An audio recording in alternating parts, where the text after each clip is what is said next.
want to share a few lessons, meaning three. The three lessons that have had the greatest impact on my life have to do with feelings, with failure, and with finding happiness. A year after I left college, I was given the opportunity to co-anchor the 6 o'clock news in Baltimore, because the whole goal in the media at the time I was coming up was that you try to move to larger markets, and Baltimore was a much larger market than Nashville. So getting the 6 o'clock news co-anchor job at 22 was such a big deal. It felt like the biggest deal in the world at the time. And I was so proud because I was finally going to have my chance to be like Barbara Walters, which is what I've been trying to emulate since the start of my TV career. So I was 22 years old, making $22,000. And yet it didn't feel right. It didn't feel right. The first sign was when they tried to change my name. The news director said to me at the time, "Nobody's going to remember Oprah, so we want to change your name. We've come up with a name we think that people will remember and people will like. It's a friendly name, Susie."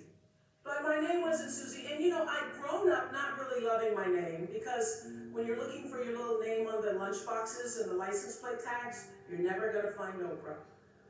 So I grew up not loving the name, but once I was asked to change it, I thought, well, it is my name, and do I look like a Susie to you? So I thought, no, it doesn't feel right. I'm not going to change my name, and if people remember it or not, that's okay. And then they said they didn't like the way I looked. This was in 1976, where your boss could call you in and say, "I don't like the way you look." So I was juggling these messages of expectation and obligation and feeling really miserable with myself. I go home at night and fill up my journals, because I've kept a journal since I was 15, so I have volumes of journals. So I'd go home at night and fill up my journals about how miserable I was and frustrated, and then I'd eat my anxiety. That's where I learned that habit. And after 8 months, I lost that job. They said I was too emotional, I was too much. But since they didn't want to be out the contract, they put me on a talk show in Baltimore. And the moment I sat down on that show, the moment I did, I felt like I'd come home. I realized that TV could be more than just a playground, but a platform for service, for helping other people live their lives. And the moment I sat down doing that talk show, it felt like breathing. It felt right. And that's where everything that followed for me began. And I got that lesson. When you're doing the work you're meant to do, it feels right. And every day is a bonus, regardless of what you're getting paid. And how do you know when you're doing something right? How do you know that? It feels so. What I know now is that feelings are really your GPS system for life. When you're supposed to do something or not supposed to do something, your emotional guidance system lets you know. The trick is to learn to check your ego at the door and start checking your gut instead. Every right decision I've made, every right decision I've ever made has come from my gut. And every wrong decision I've ever made was a result of me not listening to the greater voice of myself. If it doesn't feel right, don't do it. That's the lesson. Even doubt means don't. This is what I've learned. There are many times when you don't know what to do. When you don't know what to do, get still. Get very still until you do know what to do.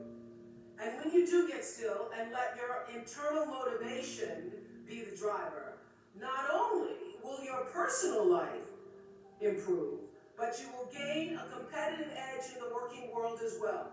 Because as Daniel Pink writes in his bestseller, A Whole New Mind, he says we're entering a whole new age, and he calls it the conceptual age, where traits that set people apart today are going to come from our hearts, right brain, as well as our heads. It's no longer just the logical, linear, rules-based thinking that matters, he says. It's also empathy and joyfulness and purpose, inner traits that have transcendent worth. these qualities bloom when we're doing what we love. So when we're involving the wholeness of ourselves in our work, both our expertise and our emotion. So I say to you, forget about the fast lane. If you really want to fly, just harness your power to your passion. Honor your calling. Everybody has one. Trust your heart, and success will come to you. So lesson 1, follow your feelings. If it feels right, move forward. If it doesn't feel right, don't do it. Now I want to talk a little bit about failings, because nobody's journey is seamless or smooth. We all stumble, we all have setbacks. If things go wrong, you hit a dead end, as you will. It's just life's way of saying, time to change course. So ask every failure. This is what I do. Every failure, every crisis, every difficult time, I say, what is this here to teach me? And as soon as you get the lesson, you get to move on. If you really get the lesson, you pass and you don't have to repeat the class. If you don't get the lesson, it shows up wearing another pair of pants or skirt to give you some remedial work. And what I found is that difficulties come when you don't pay attention to life's whisper, because life always whispers to you first, and if you ignore the whisper, sooner or later you'll get a scream. Whatever you resist persists, but if you ask the right question, not why is this happening, but what is this here to teach me? What is this here to teach me? It puts you in the place and space to get the lesson you need. My friend Eckhart Tolle, who's written this wonderful book called A New Earth, it's all about letting the awareness of who you are stimulate everything that you do. He puts it like this. He says, don't react against a bad situation, merge with that situation instead, and the solution will arise from the challenge. Because surrendering yourself doesn't mean giving up, it means acting with responsibility. Okay, many of you know that, as President Hennessy said, I started this school in Africa. And I founded the school where I'm trying to give South African girls a shot at a future like yours. And I spent 5 years making sure that school would be as beautiful as the students. I wanted every girl to feel her worth reflected in her surroundings. So I checked every blueprint, I picked every pillow, I was looking at the ground in between the bricks, I knew every thread count of the sheets, I chose every girl from the villages, from 9 provinces, and yet, last fall, I was faced with a crisis I'd never anticipated. I was told that one of the dorm matrons was suspected of sexual abuse. Well, that was, as you can imagine, devastating news. First I cried, actually I sobbed for about a half an hour, and then I said, let's get to it. That's all you get, is a half an hour. You need to focus on the now, what you need to do now.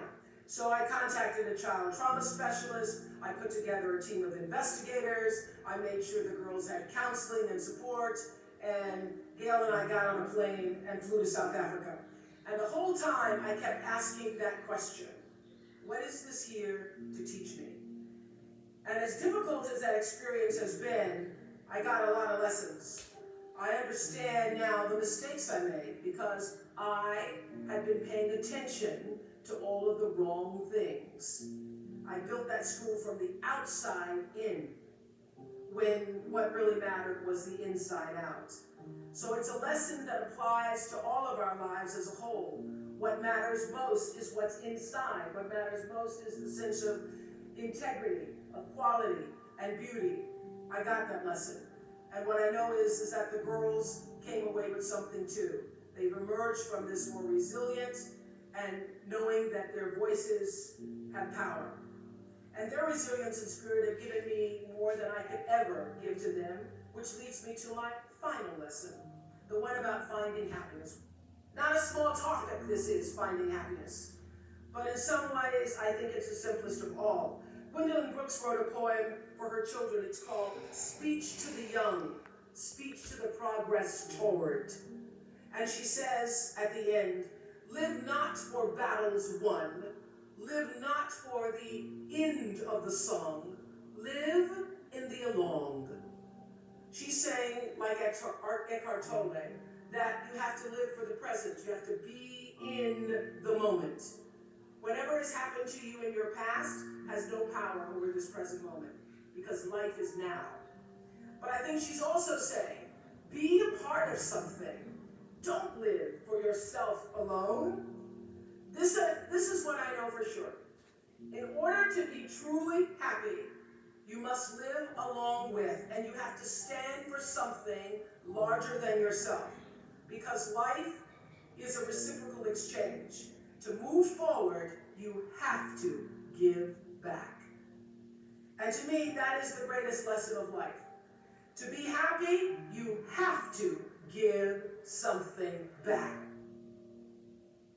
So whatever field you choose, if you operate from the paradigm of service, I know your life will have more value and you will be happy. I was always happy doing my talk show, but that happiness reached a depth of fulfillment, of joy, that I really can't describe to you or measure when I stopped just being on TV and looking at TV as a job and decided to use television, to use it and not have it use me, to use it as a platform to serve my viewers. That alone changed the trajectory of my success. So I know this, that whether you're an actor, you offer your talent in the way that most inspires art. If you're an anatomist, you look at your gift as knowledge and service to healing. Whether you've been called, as so many of you here today, getting doctorates and other degrees, to the profession of business, law, engineering, humanities, science, medicine, if you choose to offer your skills and talent in service, when you choose the paradigm of service, looking at your life through that paradigm, it turns everything you do from a job into a gift.